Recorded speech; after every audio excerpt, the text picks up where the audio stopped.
Ladies and gentlemen, the President of the United States and First Lady Melania Trump.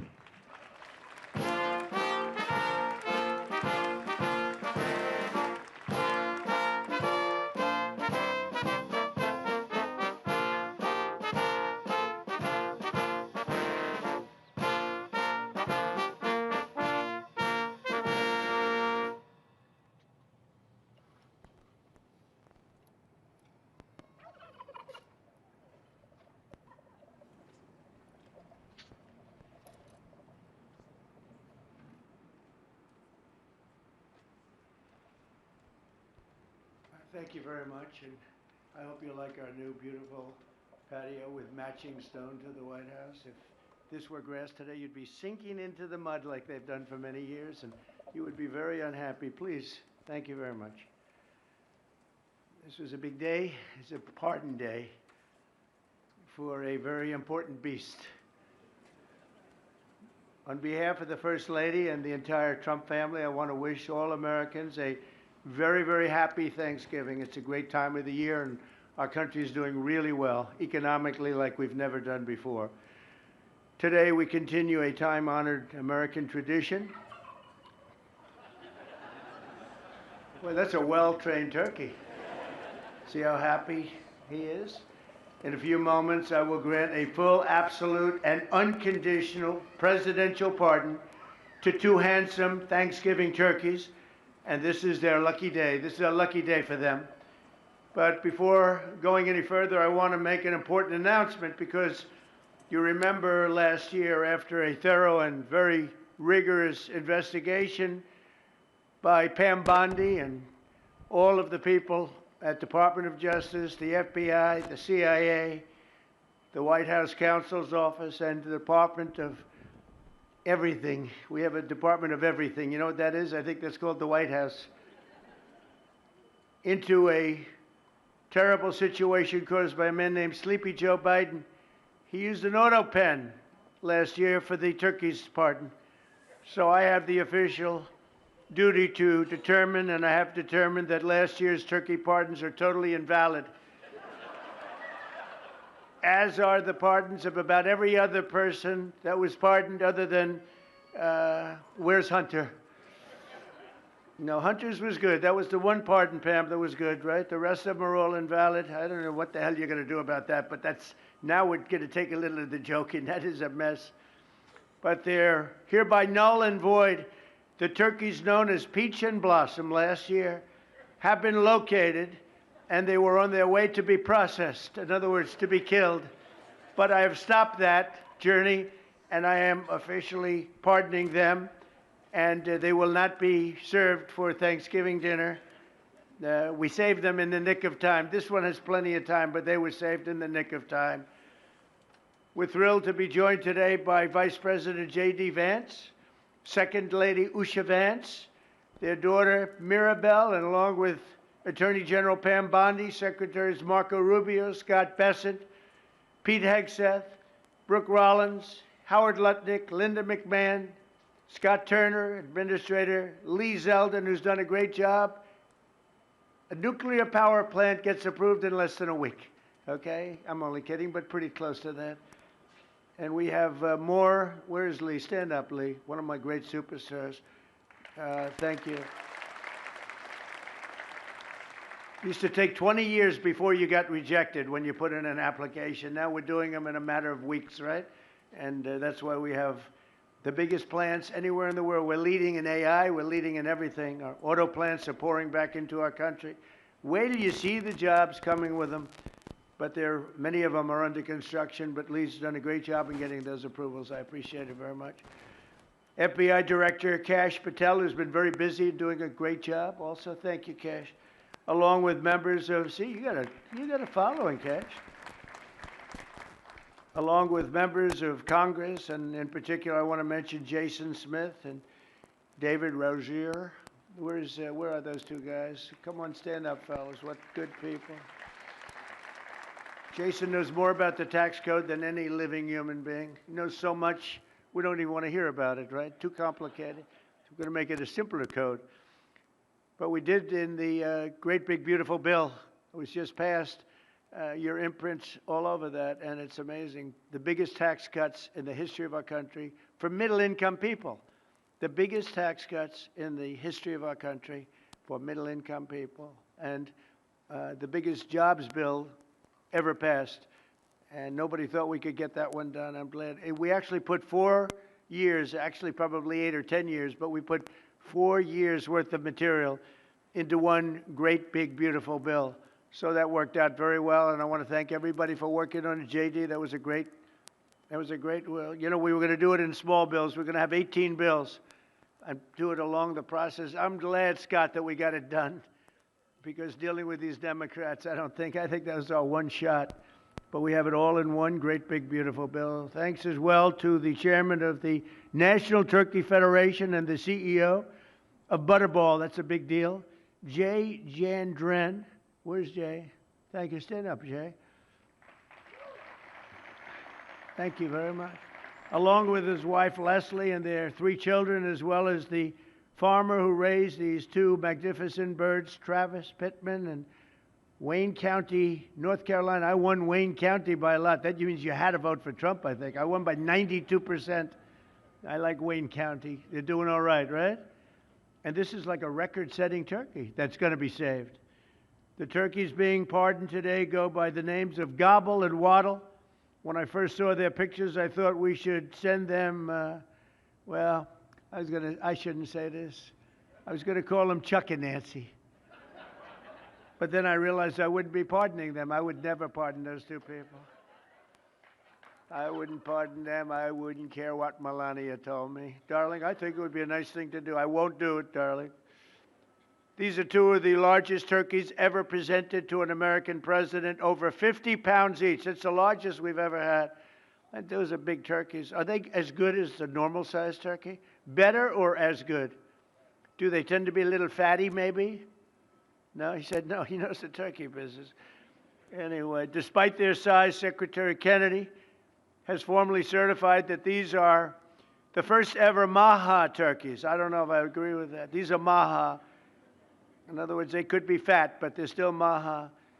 They've been fattened on a steady diet of grass, beef, to allow the smoothies and all of the other things that they've been eating for this occasion. This was a really big occasion. But they've eaten every fattening food that you can eat. We wanted to really make them special, and they really are. They're like record-setting. I've never seen a turkey that big before. Are they violent at all? Will they attack as I walk over? Because if they were, I'll stay right up here. But as you know, we're a tough-on-crime administration. We are tough on crime. You know, our border had 0 people coming in for the last 7 months, right? 0. I mean, even I find that hard to believe. They had millions and millions of people pour into our border from prisons, from mental institutions, gang members, drug dealers. They poured in to our country like we were stupid people. We're not stupid people anymore. But nobody's ever seen anything. The job that they've done on the Tom Homan, Kristi Noem, the whole group, the job they've done on the border is almost like a miracle. We have, and the people that make these statistics that said 0, they've said 0 for the last 7 months. It has to be like a few people got in, but they say 0. And they're radical left Democrats to do the scoring. So I can't imagine they did that for us. The truth is, we have no people coming into our country illegally. It's an amazing statistic, and I'm very proud of it. And we have the most people working in the United States today, by far, than we ever had in the history of our country. So those are all good numbers. But instead of pardons, some of my more enthusiastic staffers were already drafting the paperwork to ship Gobble and Waddle straight to the terrorist confinement center in El Salvador. And even those birds don't want to be there. You know what I mean? It was a tough. I'd like to thank the president of that country. They do a rather efficient job. It's got to be the largest prison in history. I've never seen anything like it. And a lot of people are behaving on our streets now. You know, Washington, D.C. is considered a safe zone. This was one of our most unsafe places anywhere in the United States. It is now considered a totally safe city. I won't tell you about murders. We're having murders, like a lot of murders, on a weekly basis. We haven't had a murder in 6 months. And it doesn't sound good even to say that. We haven't had a murder in 6 months. But when you were averaging 1 and even sometimes 2 a week, and you haven't had 1 in 6 months, you can walk with your family down the middle of any street, go to a restaurant, you won't get in. They're opening new restaurants all over, and it's really been a beautiful thing to see. So Washington, D.C. is now a totally safe city. And a year ago, it was a criminal mess. We removed, Pam, 1,700 people, career criminals, and people that came to this city from Venezuela and many other places. They were let out of prisons, and they came here. They were Tren de Aragua, a lot of Tren de Aragua, that's from Venezuela. And we got them all the hell out of our country, or they're in prisons now. And you can walk down any street in Washington, and you're going to be just fine. And I want to thank the National Guard. I want to thank Pete Hegseth. The job you've done here is incredible. And I hear you having the same kind of success in Memphis, Tennessee, where you had an even worse situation. And Memphis crime is down 64% in 3 weeks. And by the time you have 4 or 5 weeks, you're going to have it down almost where there won't be crime. And we could do that in Chicago, by the way, if they would let us.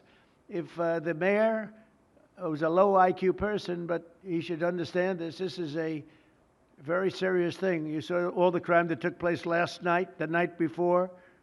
The woman with the burning, they burned the woman. To be talking about that now, they burned this beautiful woman riding in a train. A man was arrested 72 times.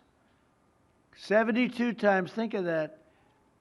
And they'll let him out again. The liberal judges will let him out again.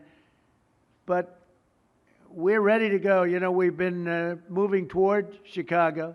We have a governor that thinks it's wonderful that only like 7 people were killed this week. But we are moving toward doing it, and we're going to, if crime gets, it's horrible what's happening in Chicago. We could make Chicago a safe city in a period of 4 weeks. In a period of 8 weeks, 9 weeks, 10 weeks, it would be totally safe. And the people of Chicago want us to go there. And if you look at the crime that's taken place in Chicago in the last 2 weeks, just take a look. It's on the front page of every newspaper. It's out of control. The mayor is incompetent, and the governor is a big fat slob. He ought to invite us in, say, please make Chicago safe. We're going to lose a great city if we don't do it quickly. Make Chicago. We'll do the same thing as we did in D.C., the same thing as we did everywhere we've gone. It's become almost instantly safe. And I want to do it in Chicago. So Governor Pritzker, if you're listening, let's get your act together. Invite us in. We're going to make your place so safe. You're not going to have these crimes that are making the newspapers and the front page of every newspaper and television story, news story. We'll make Chicago a safe place very quickly. I looked at the various cases, granting mercy, discovering that the terrible trauma that everyone's going through. And I had a little bit of a Pritzker joke. I was going to talk about Pritzker and size, but when I talk about Pritzker, I get angry because he's not letting us do the job. So I'm not going to tell my Pritzker joke. They have a very cute little joke, you know. Some speechwriter wrote some joke about his weight. But I would never want to talk about his weight. I don't talk about people being fat. I refuse to talk about the fact that he's a fat slob. I don't mention it. On a more serious note, as we gather around the dinner table, I'd like to lose a few pounds too, by the way. And I'm not going to lose it on Thanksgiving, I can tell you that. Because I'm going to have a turkey, but it's not going to be that one. I hope all Americans will have the chance to enjoy the fellowship of family and friends and renew our faith in God's providence. 1 year ago, we had a We were a dead country 1 year ago. The King of Saudi Arabia said it to me. He said it to me actually 4 months ago when I was in Saudi Arabia, Qatar, UAE. He said, you know, 1 year ago, the United States was a dead country, and now you've got the hottest country anywhere in the world that do. We're the hottest country. We have $18 trillion being invested. As of now, we're not even close to being 1 year. The most ever was $2 trillion for a certain country I won't name when, during the last administration. In 4 years, they had less than $1 trillion being invested in the country. In 9 months, we have over $18 trillion. It's a number that nobody has ever even thought possible. And that's in building plants and building so many things, investments in our country. Nobody's ever seen anything like it. But we have more people working. We have more people praying. The churches are coming back. I don't know if you've been reading that story, but religion is coming back to America. Some people say, oh, why would you mention that? To me, that's a big deal. And this Thanksgiving, we're also making incredible strides to make America affordable again. Walmart announced that the cost of their standard Thanksgiving meal is 25% lower than just 1 year ago. That's a big deal. According to the USDA, the price of Thanksgiving turkey is down 33% from its Biden-era highs. Potatoes are down 13%. Ham is down 15% compared to last Thanksgiving. So we are down to a level that we haven't seen in a long time. Egg prices are down 86% since March, and gasoline will soon be hovering around $2 a gallon. Under our leadership, we passed the largest tax cuts in history, the largest spending cuts in history, the largest regulation cuts in history, and we have fully secured our southern border. I've also ended 8 wars in 9 months, and we're working on that final war. It's not easy, but I don't know. I think we're going to get there. 25,000 soldiers, Ukraine, Russia. In the last month, 25,000 soldiers have died. So I think we're getting very close to a deal. We'll find out. I thought that one would have been gone quicker. We did 8. I thought that would have been an easier one, but I think we're making progress. In less than 1 year, we've accomplished more than most other administrations have accomplished in 8 years.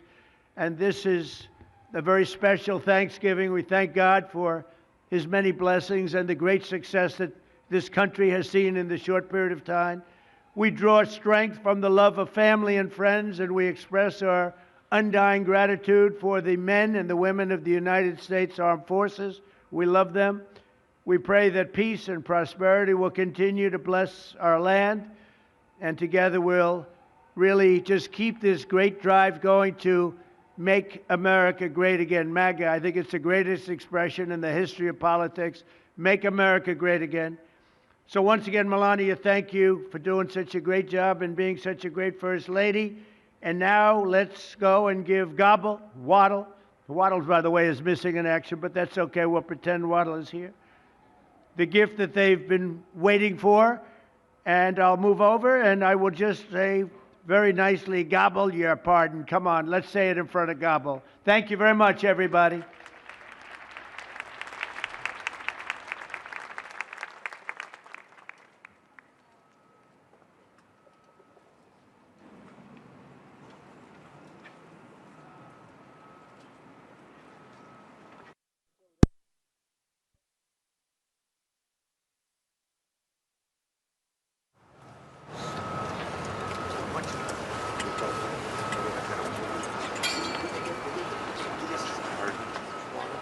Just asked if they It's get like a bigger. rather violent bird. Are you ready?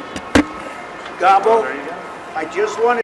It's very important. You are hereby unconditionally pardoned.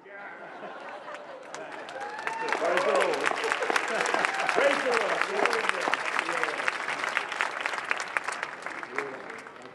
Beautiful. That's nice. Who would want to harm this beautiful bird? That's good. That's good. Thank you very much. Fantastic job. Thank you very much. Thank you very much, everybody.